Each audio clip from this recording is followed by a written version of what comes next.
Graduated from Auburn University. He went north for a PhD all the way up to Vanderbilt. Served in the U.S. Army, taught in high school and college at graduate levels, and recent years has devoted himself to independent research, writing, and historical. He's produced 14 books, 500 articles, and so on, some of which we've published in our publications over the years. He's a good friend of ours, and we're anxious to hear from him on the subject of the bashing of George Washington. So, Dr. Clarence Carson, please come up.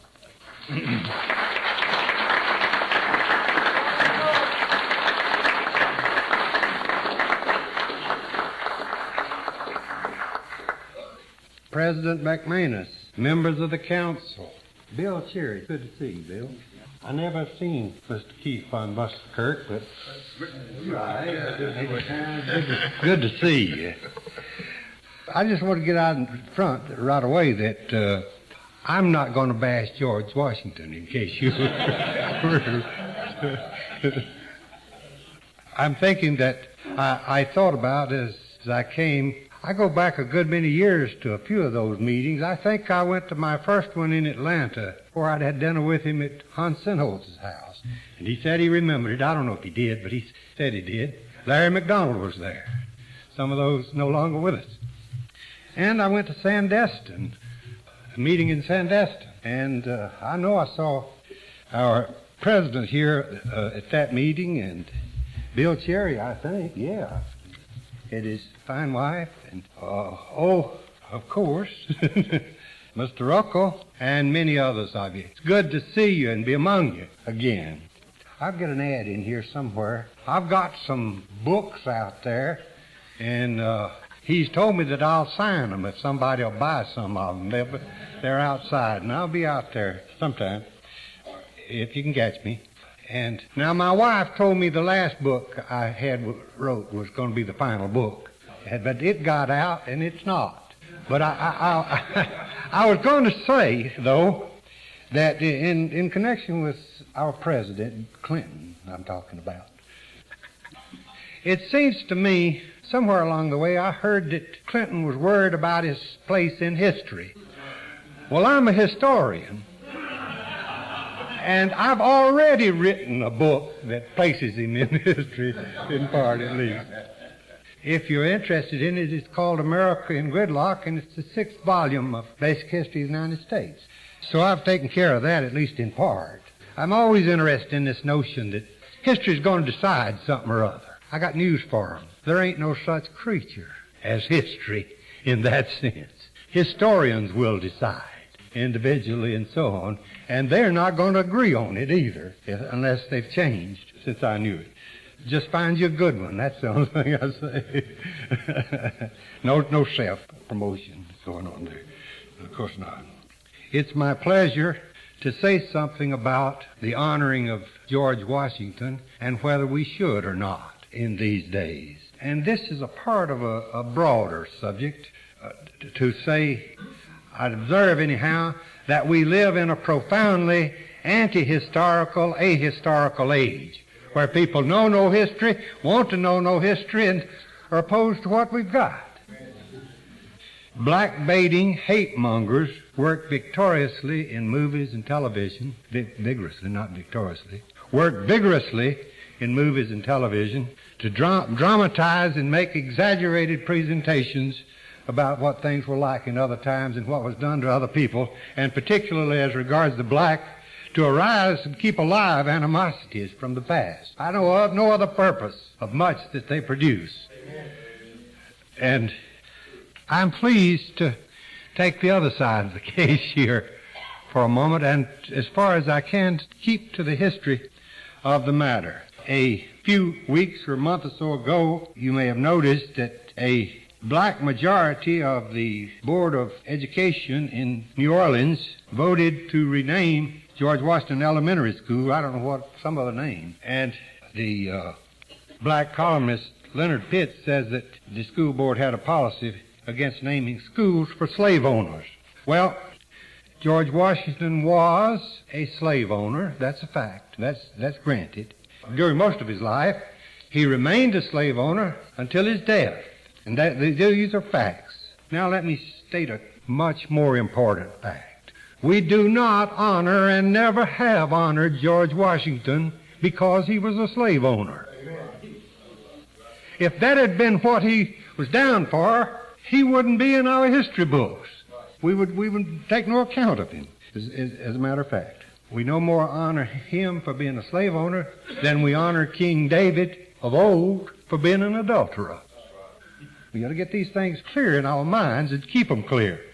So that's not what should be at issue, his slave owning. It was a fact, and I know of no reason. I believe, and I'm going to submit a few evidences to that effect, that we honor George Washington for his great achievements in the founding of the United States, for his unmissable taking us through the war for independence and staying with it from before it officially began until it was over, and then stepping down and saying, I'll return gladly to Mount Vernon. And during that whole time, he said from the beginning, I'll take no salary for this. And he didn't. Paid his expenses. Would you believe there have been people who looked over his expense accounts and think maybe he didn't really make every one of those expenses the way he said he did?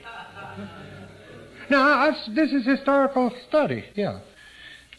He has been remembered and honored for, in broad sense, helping to establish our independence, being an most important cog in the wheel of establishing our independence, for his leadership in the Constitutional Convention that made the Constitution of 1787, and for his establishment of the government under the new Constitution on the firm foundation of the Constitution of the United States.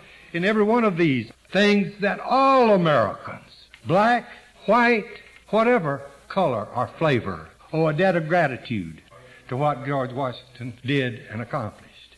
Now, I'm going to go on and offer some other evidence. You know, one of the things we've heard, I heard this years ago in school books or from somewhere. It said, well, the founders adopted the Declaration of Independence, but they ignored its noble sentiments thereafter. Now, this is a completely ahistorical statement. It does not apply to these men. There were some men, I guess, who signed the Declaration of Independence who didn't accept those sentiments and who didn't work to bring those sentiments in the Declaration of Independence to fruition. There may have been. But by and large, in the years following the Declaration of Independence, in the 1780s, an ongoing strong movement was afoot to get rid of slavery in the United States. And it was led by these same people and under that impetus. And so that's the first thing I want to say. I want to say, first of all, that George Washington, I want to emphasize again, that George Washington led us to independence, to getting our independence recognized from Britain. And as soon as that independence, or even before that independence had been established, within the states, the movement toward either abolishing slavery or reducing its impact or gradually getting rid of it was well underway, and I'll submit some of the evidence for it. Washington, if we're talking about his part in this, his part primarily was as a soldier, as commander-in-chief of the armed forces of the Continental Army. That was his role in setting the stage for these events rather than directly, busily participating in them. He was quite busy with affecting the independence. But within the states, there was an ongoing movement. One of the things that was done in Congress after independence, but before the Constitution was adopted, was the passage of the Northwest Ordinance. The Northwest Ordinance dealt with the states of the old Northwest, which would be called now the Upper Midwest. The Northwest Ordinance prohibited slavery in that territory. That was an act of the Congress of all the states. You're saying they ignored it. An act of Congress prohibited slavery in those states. That was the most general act that took place during these years. Now, in 1776, immediately in the wake of the Declaration of Independence, Delaware was what they called a slave state. Delaware prohibited the importation of slaves and removed restrictions on manumitting slaves. Virginia in 1778, another slave state, Washington's home state, outlawed the importation of slaves and permitted the manumission of slaves, the important act. Maryland, another slave state, in 1783 passed similar provisions to those of Virginia and Delaware.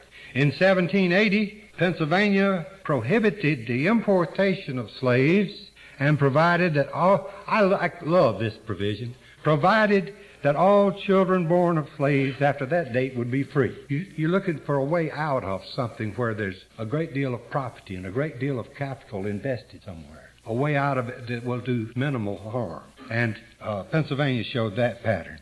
In Massachusetts in 1780, the Supreme Court held that the new Constitution of Massachusetts abolished slavery. And so it was over for Massachusetts. In North Carolina, in 1786, they levied such a prohibitively heavy tax on imported slaves that it was difficult to import them anymore. And Virginia made it a crime punishable by death for anyone found guilty of selling a freed Negro into slavery. Now, these are all things that came in the wake of the Declaration of Independence, and either during the time when we were establishing our independence or thereafter. And I would say that George Washington and his armies did a lot to provide the framework for it. But what about Washington himself? As a slave owner, what did he do? Well, all the evidence I've seen says that, first of all, he was a model man in his treatment of those slaves that he had. Now, what did he feel about slavery? He expressed himself on any number of occasions, and I have no reason to doubt that by the 1780s, he had decided, along with many of his countrymen, that slavery was something that should go. He wrote to Robert Morris of Pennsylvania, Philadelphia, in 1786, and he says, "There is not a man living who wishes more sincerely than I do to see a plan adopted for the abolition of slavery. There is only one proper and effectual mode by which it can be accomplished, and that is by legislative authority." Now, I'll return to this point later on. "And this, so far as my suffrage shall go," that is, as far as what he can vote and do, "shall never be wanting." In other words, he'd give all the support he could give to legislative authority to do it. And a few months later, this is again in 1786, he wrote the Marquis de Lafayette, his great friend from the war years, wrote to say that he was buying a plantation in, where was it? French Guiana. It was to be a place where liberated slaves could make a living, could work. And Washington wrote, and I'm quoting him, "Would to God a like spirit would diffuse itself generally into the minds of the people of this country. But I despair of seeing it. Some petitions were presented to the Assembly," that's in Virginia, of course, "at its last session for the abolition of slavery, but they could scarcely obtain a reading." And he goes on to observe, "To set slaves afloat, that is free, at once, would I really believe be productive of much inconvenience and mischief. But by degrees it certainly might and assuredly ought to be effected, and that too by legislative authority." Now, of course, you say, well, Washington had no authority and special authority at the state level. That's true. But Washington was very conscious, as most of the early presidents were, that, and indeed down to the last president before Lincoln, that the raising of the abolition of slavery issue to the national level would provoke possibly war, dissolution of the United States, or other things. Because I should get something historical in here. In 1793, Eli Whitney invented the cotton gin. I don't know that we want to oppose inventions, but it would have been a great blessing if he'd have waited some while to do it. I will use that word. Because the cotton fastens slavery, the growing of cotton. Cotton producers. There weren't very many before that. After the invention, they spread, and slavery became deeply fastened on the lower South and in the interest of those in the lower South. And so what could have been done perhaps earlier, after 1793, became harder and harder to do. And that we have to take into account when we're talking about it, and that's historical. So don't blame Thomas Jefferson. He didn't like slavery either, though he had slaves. And don't blame the sentiments of the Declaration of Independence. You want to find something to blame the cotton gin. Well, they did. Not really. They did that during the war, however. Civil War, I mean, the war. Of course it was the Civil War. All right. Or the War for Southern Independence. Yes, good. Okay. What about Washington and his own slaves? Well, after the 1770s, or during the course of the 1770s, he vowed never to sell another slave unless the slave gave his permission to be sold. He said he couldn't stand the notion of people being put up there and sold like cows. And as far as we know, he didn't sell any more during his lifetime. He tried to think of what he could do to end slavery in his own domain, and he finally concluded that he would take care of it in his will. And he did. He had a wife, and as happened, he didn't know that, but he predeceased her. And so he made provision that at her death, his slaves would be freed. Now, he wasn't just going to turn them loose out there. He said that all the able-bodied slaves, grown able-bodied slaves, they would be freed, and it would be expected that they could make their own way. The older slaves no longer able to work, and the children who had no parents, he would make provision for. The children were to be taught to read and write, prepared to work in some trade to take care of themselves. This from funds that they would set up for this. And actually, Martha freed the slaves before she died, and the fund was set up, and it continued to pay pensioners until 1833. Maybe there are better ways, but finally he acted on conscience and did what he could. So I'll say in conclusion, George Washington should be honored. He should be honored because of the great work of his life, benefited all Americans, and because he was tenaciously devoted to finding ways to end slavery, and because he treated those that he had, nonetheless, as well as he could in the circumstance. If others had followed the example of Washington, I think the great conflict that eventually came might have been avoided. At any rate, he did what he could, and I honor him.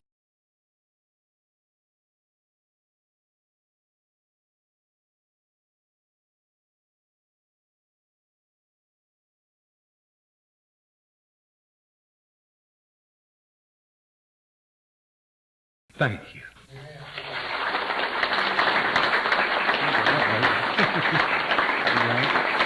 Thank you.